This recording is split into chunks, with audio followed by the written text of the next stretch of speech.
नमस्कार दोस्तों, आज की इस वीडियो में हम लोग बात करेंगे हाफ वेव रेक्टिफायर पे। बिजली विभाग जो हमारे घरों में, हमारे फैक्ट्रियों में जो करंट सप्लाई करती है वो अल्टरनेटिंग करंट के फॉर्म में होती है। लेकिन कुछ कुछ ऐसे हमारे घरों में डिवाइसेस होते हैं, उपकरण होते हैं जो एसी से ना ऑपरेट हो करके बल्कि डीसी से ऑपरेट होती है। तो एसी को डीसी में कन्वर्ट करना एक बहुत बड़ी रिक्वायरमेंट हो जाती है। तो ऐसे सिचुएशंस में एक डिवाइस का हम लोग यूज करते हैं जो अल्टरनेटिंग करंट को, एसी करंट को डीसी में वो कन्वर्ट करके देती है। उस डिवाइस को कहते हैं रेक्टिफायर। सबसे पहले हम लोग ये देख लेते हैं कि कौन कौन से ऐसे हमारे घरों में उपकरण या डिवाइसेस हैं जो एसी से ऑपरेट होती है। सबसे पहला आपका air conditioner, ceiling fan, washing machine, refrigerator, television, साथ ही साथ microwave oven, desktop computer, vacuum cleaner, water heater. ये जितने भी डिवाइसेस हैं वो सारे के सारे आपका जो है सो एसी से ऑपरेट होती है। अब हम लोग देख लेते हैं कौन कौन से डिवाइसेस डीसी से ऑपरेट होती है, जो एसी से नहीं होती है, डीसी से होती है। तो सबसे पहला tablets, digital camera, LED flash lights, desk laptop, mobile phone, electric vehicle, power bank, remote control toys. ये जितने भी डिवाइस सभी आपको बताया वो सारे का सारा जो है आपका एसी से ना ऑपरेट होकर के बल्कि डीसी से होती है। तो अब एसी को डीसी में कन्वर्ट करना एक बहुत बड़ी जरूरत बन जाती है।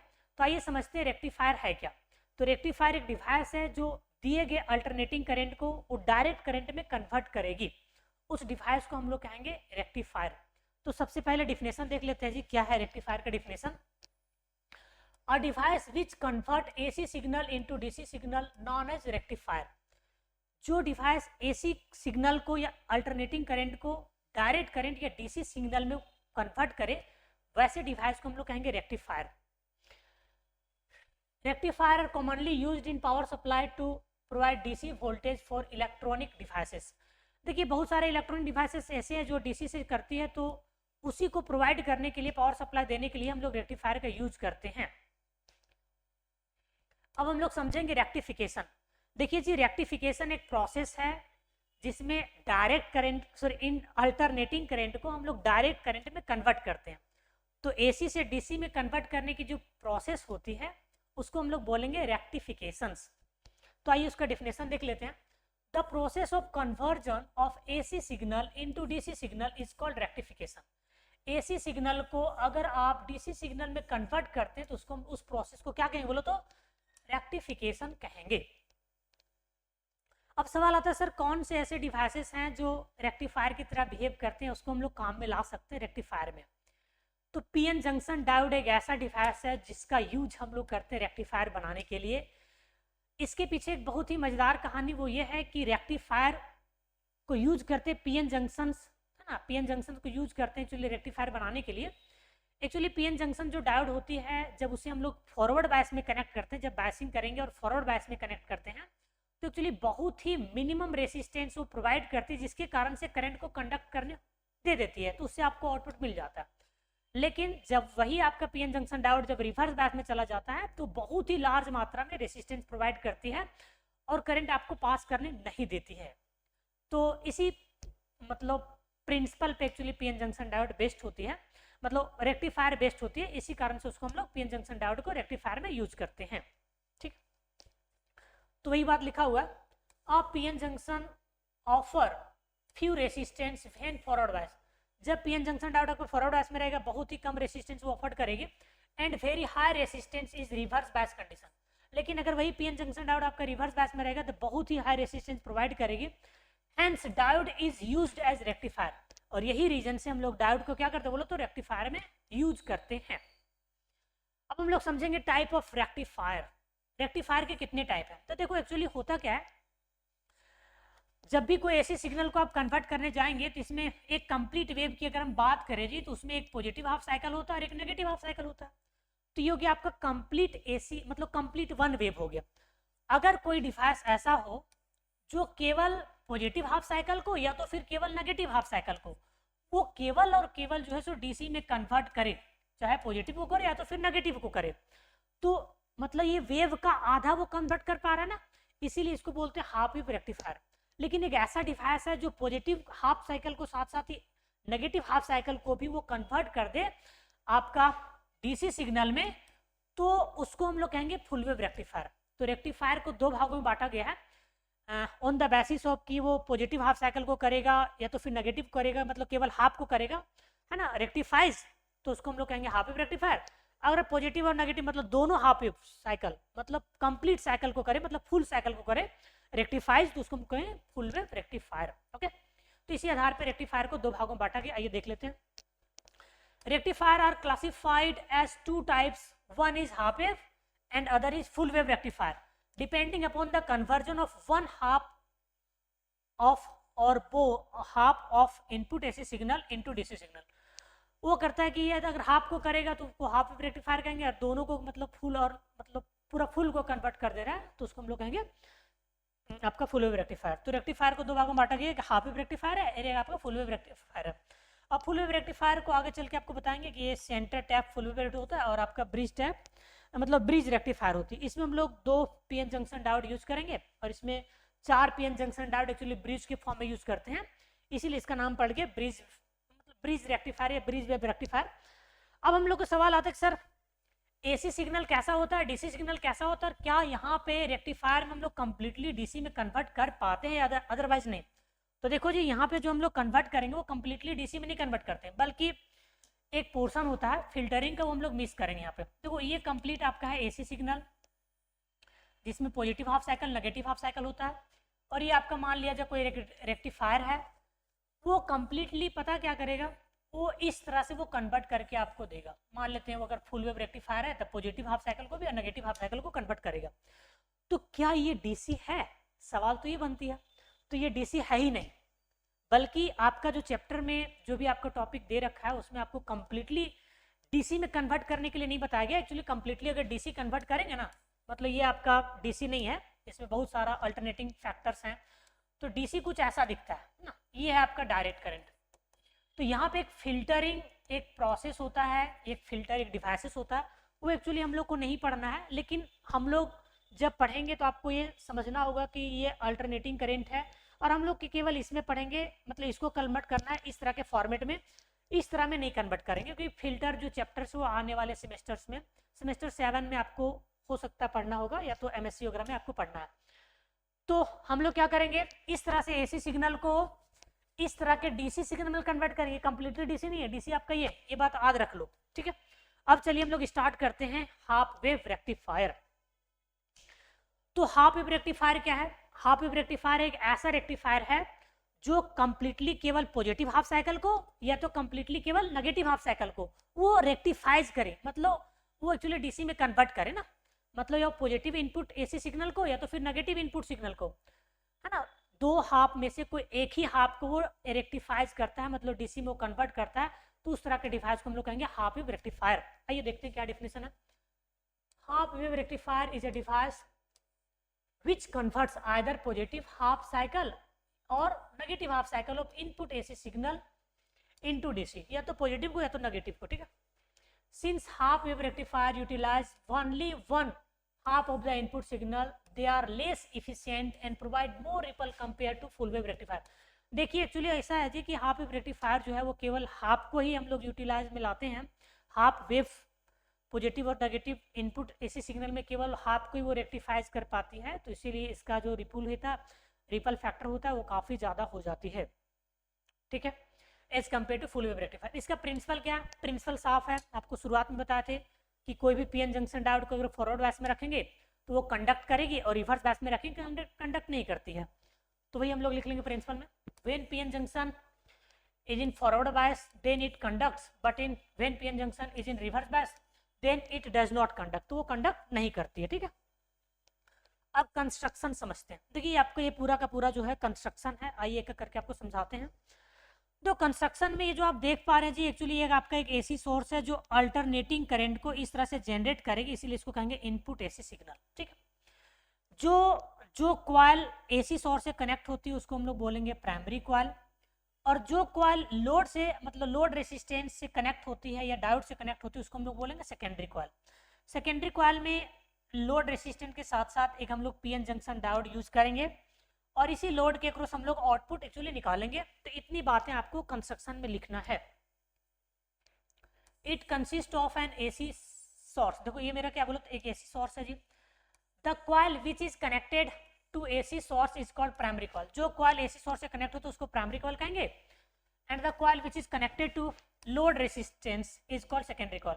और जो कॉइल लोड रेसिस्टेंस के साथ कनेक्ट होती है उसको हम लोग क्या कहेंगे बोलो तो सेकेंडरी कॉइल कहेंगे। अब PN junction diode is connected to the load resistance as shown in the figure. देखो ये लोड रेसिस्टेंस उसके साथ हम लोग पीएन जंक्शन डायोड कनेक्ट करेंगे जैसे आपको फिगर में दिखाया गया और आउटपुट इसके अक्रॉस निकालेंगे लोड के across. The output voltage is obtained across RL. और आउटपुट वोल्टेज हम लोग इस लोड रेसिस्टेंस के अक्रॉस क्या करेंगे बोले तो अचीव कर लेंगे। तो देखो आपका ये इनपुट एसी सिग्नल है और ये आपका आउटपुट डीसी सिग्नल है जो कंप्लीटली इस तरह से आपको फॉर्मेट मिलेगा। अब हम लोग समझते हैं वर्किंग। तो वर्किंग में ये पूरा का पूरा जो लैंग्वेज पोर्शन है आपको हम पहले समझा देते हैं, इसके बाद ही आपको ये समझ में आएगा जी। देखो होता क्या, वर्किंग को आपको बहुत गहराई से समझना होगा। देखिए सबसे पहले हम लोग क्या करेंगे, मान लेते हैं पॉजिटिव हाफ साइकिल को इसमें हम लोग पास करा रहे हैं। सपोज दैट ये आपका क्या बोलो तो एक पॉजिटिव हाफ साइकिल है जी, ठीक, ये पॉजिटिव हाफ साइकिल है, पॉजिटिव हाफ साइकिल। तो इस प्राइमरी कॉइल में दिए, तो जैसे हम प्राइमरी कॉइल में देंगे तो एक्चुअली सेकेंडरी कॉइल में एक इंड्यूस्ड ईएमएफ डेवलप होगी। अब सेकेंडरी कॉइल में इंड्यूस्ड ईएमएफ डेवलप होगी कब, जब हम लोग पॉजिटिव हाफ साइकिल इसमें देंगे प्राइमरी कॉइल में, सेकेंडरी कॉइल में इंड्यूस्ड ईएमएफ डेवलप होगी। और इस तरीके से डेवलप होगी कि इसका जो अपर एंड है वो पॉजिटिव टर्मिनल जैसा बिहेव करेगा और इसका जो लोअर एंड है, इस कॉइल का जो लोअर एंड है, सेकेंडरी कॉइल का लोअर एंड, वो आपका बिहेव करेगा नेगेटिव टर्मिनल की तरह। तो अगर आप देखें इस पीएन जंक्शन डायोड को, तो पी जो पीएन जंक्शन डायोड उसका पी टाइप जो सेमीकंडक्टर है जी वो कनेक्ट है पॉजिटिव टर्मिनल से और एन टाइप जो सेमीकंडक्टर वो कनेक्ट है नेगेटिव टर्मिनल से। तो ये जो आपका पीएन जंक्शन डायोड है वो एक्चुअली फॉरवर्ड बायस में चला जाएगा और फॉरवर्ड बायस में जाने की वजह से क्या होगा कि आपको ये कंडक्ट करेगी और कंडक्ट करेगी तो आपको इस तरह से आउटपुट मिल जाएगा, है ना। ये पॉजिटिव हाफ साइकिल के कारण आउटपुट मिला है, ठीक। तो ये आपका इस वर्किंग का पहला केस हो गया। अब दूसरा केस में हम लोग पता क्या करेंगे, यहाँ पे हम लोग नेगेटिव हाफ साइकिल को पास करेंगे। ये नेगेटिव हाफ साइकिल है, तो जैसे एसी सोर्स इस नेगेटिव हाफ साइकिल को इस प्राइमरी कॉइल में प्रोवाइड करेगी तो एक्चुअली सेकेंडरी कॉइल में इंड्यूस्ड ईएमएफ डेवलप होगा जी। और इस तरीके से डेवलप होगा कि अब की बार यहाँ पे जो है नेगेटिव टर्मिनल जैसा बिहेव करेगा और इसका जो लोअर टर्मिनल वो पॉजिटिव टर्मिनल से बिहेव करेगा जी। तो ये हो जाएगा नेगेटिव, ये हो जाएगा आपका पॉजिटिव। तो सेकेंडरी कॉइल का अपर इन नेगेटिव, इसका मतलब देख सकते हैं कि जो पीएन जंक्शन डायोड है उसका P type semiconductor negative terminal से और एन टाइप सेमीकंडक्टर है पॉजिटिव टर्मिनल से। तो जाहिर सी बात ये कनेक्शन कैसा होगा बोलो तो ये कॉम्बिनेशन होगा रिवर्स बायस का। अगर ये पीएन जंक्शन डायोड आपके रिवर्स बायस में कनेक्ट हो गई है तो होगा क्या कि यहाँ से जो भी करंट जाएगा उसके लिए वो हाई रेसिस्टेंस प्रोवाइड करेगी जिससे यहाँ पे कोई भी करंट पास नहीं होने देगा। एक बहुत ही लीकेज करंट जो होती है वो पास होगी और आपको लोड के क्रॉस वो लीकेज करंट भी नहीं मिलेगा क्योंकि उसकी वैल्यू ना के बराबर होती है, नेग्लिजिबल होती है जी। तो इसीलिए आप देख सकते हैं नेगेटिव हाफ साइकिल जब आप पास कराएंगे तो ये वाला जो रीजन आपको खाली नजर आएगी क्योंकि पास ही नहीं होगा वो ना। ठीक उसी प्रकार से आप फिर से प्रोसेस करेंगे, फिर से पॉजिटिव हाफ साइकिल पास कराएंगे तो इसका पर फिर से आपका पॉजिटिव टर्म बन जाएगा, इसका फिर से नेगेटिव बन जाएगा तो आपका फिर से वो फॉरवर्ड बायस में डायोड आ जाएगी, फिर से आपको आउटपुट इस तरह से मिल जाएगा। ये पूरा का पूरा आपका वर्क डन है। आइए इसी बात को हम लोग लफ्जों में पिरोते हैं। पहले हम लोग पॉजिटिव हाफ साइकिल पास कराते हैं, देख लो। During positive half cycle of input AC signal and induced EMF is produce in the secondary coil. देखिए जैसे हम लोग पॉजिटिव हाफ साइकिल पास कराएंगे तो आपको एक इंड्यूस्ड ईएमएफ डेवलप होगा जी सेकेंडरी कॉइल में, सच दैट इस प्रकार से upper end of secondary coil becomes positive and lower end of secondary मतलब नेगेटिव। मतलब सेकेंडरी कॉइल का अपर एंड पॉजिटिव बन जाएगा और लोअर एंड क्या बन जाएगा बोलो तो नेगेटिव बन जाएगा जी। The PN junction is in forward bias and the resistance of PN junction diode becomes low. जैसे आपका PN junction diode forward bias में चला जाएगा जी तो बहुत ही लो रेसिस्टेंस प्रोवाइड करेगी। The forward current flow in the direction shown by the arrow in the diagram. तो एक्चुअली क्या करेगा बोलो तो फॉरवर्ड करंट एक्चुअली पास करना स्टार्ट कर देगी। Thus we get output across load। तो हम लोग फाइनली क्या करेंगे, आउटपुट लोड के अक्रॉस हम लोग निकाल लेते हैं, ठीक है। अब हम लोग नेगेटिव हाफ साइकिल पास कराते हैं। During negative half cycle of input AC signal N input EMF is produce in secondary coil such that the upper end of secondary coil becomes negative and lower and becomes positive. जैसे आप negative half cycle पास कराएंगे जी तो secondary coil का जो इस तरह से induced EMF develop होगा सेकेंडरी कॉइल में कि अपर एंड नेगेटिव बन जाएगा और लोअर एंड क्या बन जाएगा बोलो तो पॉजिटिव। तो इस तरह से आपका जो पीएन जंक्शन डायोड है वो रिवर्स बायस में चला जाएगा। The PN junction diode is in reverse bias and resistance off becomes, मतलब डायोड का जो रेसिस्टेंस वेरी हाई हो जाएगी जी, तो very small leakage current flow so that there is no output across load.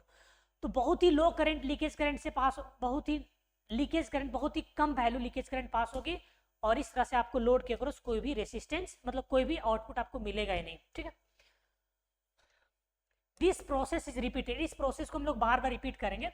In the output we have current corresponding one half of the wave and other half missing of that is why process is called half wave rectification। देखिए जब हम लोग पूरा process करेंगे तो एक half cycle, मतलब positive half cycle पास कर रहा है तो आपको रेक्टिफिकेशन मिल रहा है, आउटपुट मिल रही है, लेकिन नेगेटिव हाफ साइकिल में नहीं मिल रहा है। इसीलिए पता है इस तरह के प्रोसेस को हम लोग हाफ वेव रेक्टिफिकेशन कहते हैं। द वेरिएशन ऑफ इनपुट ऐसे सिग्नल और output signal is on below. देखो जब हम लोग पॉजिटिव हाफ साइकिल पास कराएं जी, जब हम लोग पॉजिटिव हाफ साइकिल पास कराएंगे तो इस तरह से मिलेगा, लेकिन जैसे आप नेगेटिव हाफ साइकिल पास कराएंगे तो देखो यहाँ पे मिसिंग है, फिर पॉजिटिव पास करो फिर से मिलेगा, फिर नेगेटिव में नहीं मिलेगा, ठीक है। तो ये वर्किंग के बाद ये डायग्राम जरूर बनाएंगे। अब हम लोग डिस्कस करेंगे बहुत सारे टर्मोलॉजी पे। आइए सबसे पहला टर्मोलॉजी क्या है, सबसे पहला टर्मोलॉजी है पीक इनवर्स वोल्टेज।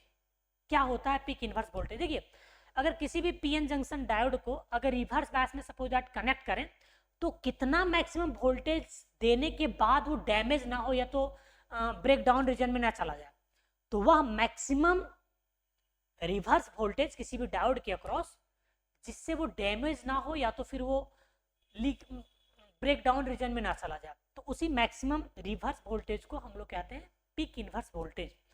तो आइए एक और तरीके से इसका डिफिनेशन आपको समझा देते हैं। Peak inverse voltage PIV, the maximum reverse voltage that appears across diode during reverse bias condition. मतलब कोई पीएन जंक्शन डायोड को रिवर्स बायस में आप कनेक्ट करते हैं तो कितना मैक्सिमम रिवर्स वोल्टेज आपको प्राप्त होता है, known as peak inverse voltage. उसी को हम लोग क्या क्या बोले तो पीक इनवर्स वोल्टेज कहेंगे। When the reverse bias voltage exceed peak inverse voltage, मतलब अगर कोई रिवर्स बायस दे रहा है और पीक इनवर्स से भी ज्यादा हो गया, इसका मतलब क्या है वहां पे संभावना है नहीं बल्कि 100% कि आपका जो डायोड है वो आपका डैमेज होके ही रहेगा। Then diode is damaged for half wave rectification, half wave rectifier, तो वहां पे जो है सो आपका डैमेज हो जाएगा। और याद रखेंगे हाफ वेव रेक्टिफायर का जो पीक इनवर्स वोल्टेज होता है उतना होता है जितना हम लोग सेकेंडरी कॉइल के अक्रॉस जो वोल्टेज ड्रॉप करते हैं वही होता है, जिसको हम लोग VM से डिनोट करेंगे। तो ये डायग्राम एक्चुअली बनाया गया, देखो एक्चुअली ये प्राइमरी कॉइल या सेकेंडरी कॉइल है, तो इसके अक्रॉस जो इस प्राइमरी कॉइल के अक्रॉस पोटेंशियल V1 है और सेकेंडरी कॉइल के अक्रॉस V2 है, वही मैक्सिमम वोल्टेज है रिवर्स बायस कंडीशंस में। तो ये एक्चुअली जो है ना VM, एक्चुअली उसी को हम लोग बोलेंगे पीक इनवर्स वोल्टेज।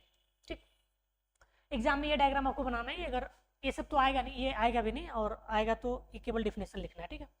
अब हम लोग सेकेंड टर्मोलॉजी पे बात करें, इसका नाम है एवरेज और DC value of load resistance. मतलब लोड रेसिस्टेंस का जो एवरेज करंट है या तो एवरेज DC करंट है उसकी वैल्यू क्या होगी वो हम लोग को कैलकुलेट करना है। तो देखो जी हम आपको बताएं, अगर हम लोग सपोज दैट एक कंप्लीट हाफ साइकिल लेके चलें, एक में आपका आउटपुट लेके चलें, तो इनपुट में चलो आपको ये दोनों positive half cycle negative half cycle रहता है, लेकिन जैसे इसको हम लोग हाफ वेव रेक्टिफायर से पास करा देंगे तो इसमें होता क्या है जी कि आपको एक पॉजिटिव हाफ साइकिल मिल जाएगा लेकिन नेगेटिव में आपका मिसिंग रहेगा ना, तो आउटपुट, तो इसका हम लोग को एवरेज निकालना है। ये जो आउटपुट जो DC आया है ना, आउटपुट DC, उसका हम लोग को एवरेज निकालना है। तो एवरेज कैसे निकालेंगे, देखो यहाँ से यहाँ तक ये जो टाइम पीरियड आप कह सकते हैं, तो पीरियड कहिए या तो आप फाई का एंगल कह सकते हैं कि 0 से लेकर के 2 पाई तक है वो कंप्लीट वेव का, जिसमें पहला हाफ में 0 से पाई तक आपको इस तरह से मिला हुआ है और सेकेंड हाफ का पूरा कंप्लीटली खाली है। तो यहाँ से 0 से लेकर के 2 पाई जाएंगे, तो एवरेज आप कैसे निकालेंगे, तो एवरेज निकालने का बहुत सिंपल तरीका होता है कि टोटल करंट बटा टोटल पीरियड, मतलब टोटल कितना करंट पास हुआ और कितना टाइम लगा या कितना पीरियड हुआ, तो उसको हम लोग डिवीजन कर देंगे। तो देखो, तो बताओ जी यहाँ से जब यहाँ चले तो करंट आपका मिल रहा है, और पता अल्टरनेटिंग करंट का जो स्टैंडर्ड इक्वेशन होती है वो actually I0 sin omega t होता है। वो कब मिला बताइए, जब ओमेगा टी का वैल्यू 0 से लेकर के पाई तक था। तो ओमेगा का वैल्यू कहाँ से बोलो, तो 0 से लेकर पाई तक था, तब आपको ये मिला। लेकिन वही अगर I का वैल्यू हम लोग 0 देखते हैं कब, जब ओमेगा टी का वैल्यू पाई से लेकर के 2 पाई के बीच में रहेगा जी, तो पाई से लेकर 2 पाई के बीच में तो आपको 0 मिल रहा है, ठीक है, ये बात याद रखेंगे। The average load current is given as, तो आपको पता है ना एवरेज करंट निकालना है तो total current by total period कर दीजिए। तो इस करंट को यहाँ से लेकर के यहाँ तक इंटीग्रेट करेंगे, 0 से लेकर के 2i तक, है ना, आई को इंटीग्रेट करें ओमेगा टी के रिस्पेक्ट में, मतलब टी ओमेगा टी। अब जो टोटल पीरियड जो है आपका जी यहाँ से यहाँ तक कितना लग रहा है, तो एक्चुअली 2 लग रहा है। अगर आप इसको इस तरह से लिखेंगे तो इंटीग्रेशन में कर तो 0 से 2 डी ओमेगा टी का हम लोग इंटीग्रेशन करें, ठीक। तो इसका कंप्लीटली वैल्यू अगर आप सॉल्व करेंगे ना, तो डी ओमेगा टी का डिफरेंस इंटीग्रेशन करेंगे तो ओमेगा टी देगा, फिर अपर लिमिट पुट करेंगे 2 फिर लोअर लिमिट 0, तो फाइनली आपको 2 देगा जी। तो इसलिए 2 को लोगों यहाँ पे हम लोग लिख चुके हैं, और बाकी ये वाला एज इट इज है, ठीक। अब हम लोग क्या करेंगे, इंटीग्रेशन का काफी खूबसूरत रूल को यूज करेंगे कि अगर हम लोग 0 से 2 तक जा रहे हैं तो आप इसको दो खल में डिवाइड कर सकते, दो पार्ट में डिवाइड कर सकते हैं। पहले 0 से पाई चलिए, फिर पाई से 2 चलिए। ऐसा इसीलिए क्योंकि आपके पास जो डाटा दे रखा है करंट का, वो 0 से पाई एक बार दे रखा है, और फिर पाई से 2 दे रखा है 0। तो इसलिए हम लोग उसको दो खल में डिवाइड करेंगे ताकि करंट का प्रॉपर वैल्यू हम लोग पुट कर सकें। देखो, तो हम लोग दो खल में डिवाइड करते, पहला क्या है बोलो तो 0 से लेकर पाई तक है, फिर दूसरा पाई से लेकर 2 तक है। अब आई का वैल्यू बताइए, जब 0 से पाई तक था तो I nought sine omega T था, और जब पाई से 2 तक था तो वैल्यू 0 था। तो ये दोनों पुट कर दो इजीली, कोई दिक्कत नहीं है। अब ये बताओ आई नोट कांस्टेंट बाहर कर दो, साइन ओमेगा टी का इंटीग्रेशन करेंगे, माइनस कॉस ओमेगा टी देगा, अपर लिमिट पाई लोअर लिमिट 0, और ये पूरा का पूरा जो पूरा 0 देगा जी, इसलिए 1/2 ये गुना होगा 0 के साथ, फाइनली पता है ये 0 ही दे देगा। इसका लफड़ा खत्म करो। अब आगे देखिए, ये माइनस को बाहर कर दो तो आई नोट डिवाइडेड बाई 2 फिर ये कोस पाई, अपर लिमिट पुट करेंगे, ओमेगा टी के बदले पुट करेंगे, याद रखें ओमेगा टी के बदले पाई पुट करेंगे, फिर ओमेगा टी के बदले 0 पुट करेंगे, तो इतना आएगा, ठीक है। अब कोस पाई का वैल्यू -1 होता है, और ये माइनस का माइनस पहले, और कोस 0 का वैल्यू 1 होता है, तो ये 1 लिख देंगे, ठीक। -1 और -1 को जोड़ेंगे तो एक्चुअली -2 दे देगा, और माइनस माइनस आपका प्लस हो जाएगा जी, और 2 का बर्थडे हो जाएगा, तो बचेगा कितना, आई नोट पे पाई। तो याद रखेंगे आई डी सी का वैल्यू कितना है बोलो तो आई नोट पे पाई आपका आ चुका है। इसी तरह से अगर पीक करंट का निकालेंगे तो पीक करंट हमेशा याद रखना टोटल वोल्टेज बटा टोटल रेसिस्टेंस। तो टोटल वोल्टेज कितना है बोलो तो Vm, मैक्सिमम वोल्टेज वही है आपका, और टोटल रेसिस्टेंस ये R जो है वो डायोड का रेसिस्टेंस है, और ये लोड रेसिस्टेंस है। तो टोटल वोल्टेज बटा total resistance according to Ohm's law आप पीक करंट निकाल सकते हो। तो यहाँ से देखो आई नोट का वैल्यू इतना है, तो हम लोग इस इक्वेशन में ये जो आई नोट का वैल्यू ये पूरा का पूरा कंप्लीटली है जी, हम लोग यहाँ पे पुट कर देंगे 1 में। ताकि इसी बात को लिखते हैं, putting the value of I note in equation 1, तो पुट कर दिए, देखो कुछ इतना आ जाएगा आपका, ठीक है। अब जिस तरह से आपको अगर करंट निकल चुका है ना, आउटपुट डीसी करंट, तो अगर आप चाहेंगे आउटपुट वोल्टेज भी निकालना चाहिए डीसी में, तो वो भी आप निकाल सकते हो, कोई दिक्कत नहीं, अकॉर्डिंग टू ओम्स लॉ। बताइए क्या होता है, वोल्टेज बराबर current into resistance according to Ohm's law. तो ये पुट कर दो, खत्म कहानी। यहाँ से आई डीसी का वैल्यू यहाँ से उठा करके यहाँ डाल दो।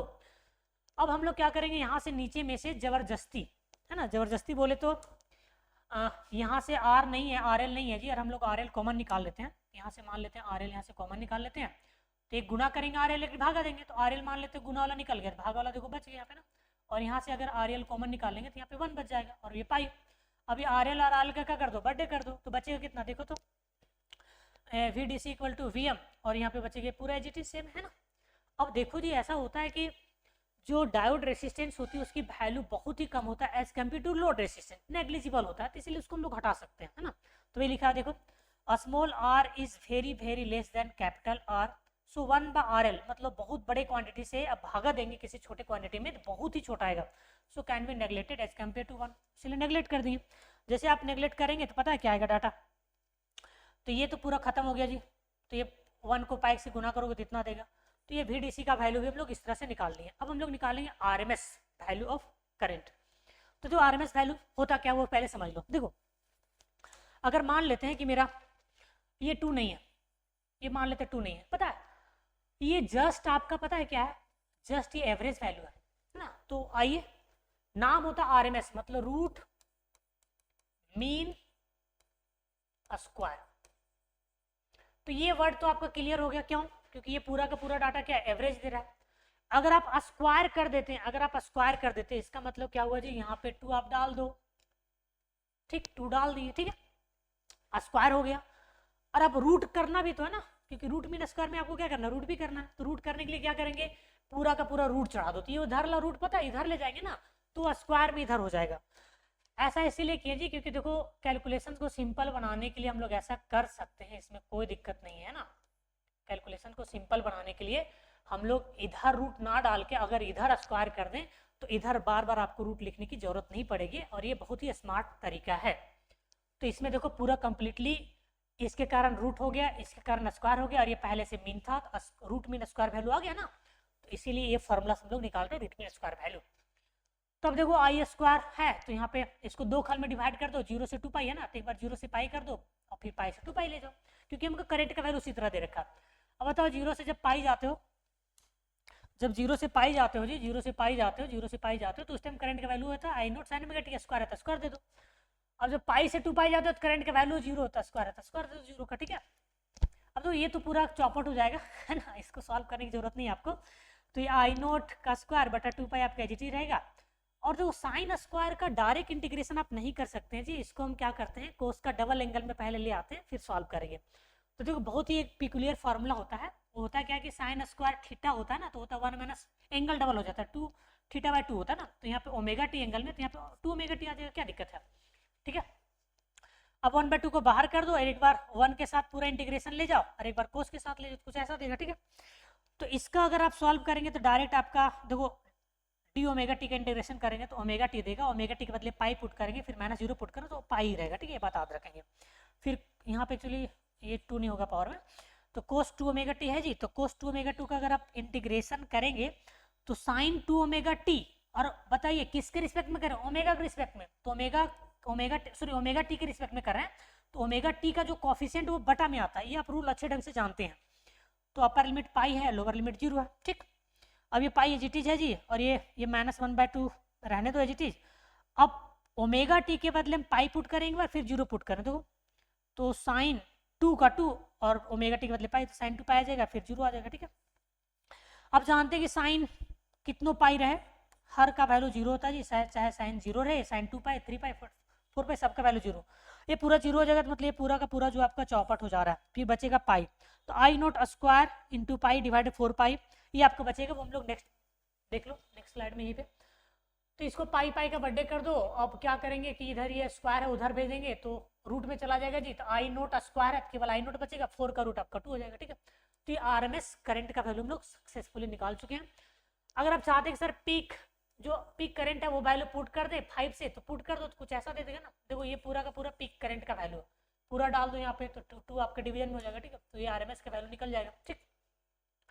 अब अकॉर्डिंग टू ओम्स लॉ से अगर आप निकालना चाहेंगे जी कि वी आर एम एस जो होता है I R M S into R L के कैसे बराबर होता है, तो अगर वी आर एम एस लेंगे तो आई आर एम एस लेना पड़ेगा, और यहाँ पे रेसिस्टेंस आपका लोड रेसिस्टेंस की केवल बात करेंगे, ठीक है। तो जो अभी जस्ट देखो वी आर एम एस का value, sorry I R M S का वैल्यू यहाँ से पूरा देख लो, पूरा रख दो इंटू आर एल एच रहेगा, ठीक है। अब हम लोग को करना क्या है कि ये आपका एच है, आप लोग पता है क्या करेंगे, अपने मन से यहाँ आर एल कॉमन निकालो, तो कॉमन निकालेंगे तो नहीं है आर एल, तो आर एल से गुना करो भागा दो, गुना वाला निकल गया भाग वाला बचेगा, और यहाँ पे आर एल आप कॉमन निकाल देंगे तो कुछ नहीं बचेगा जी, वहाँ पे 1 बचेगी, ठीक है, ये बात याद रखेंगे।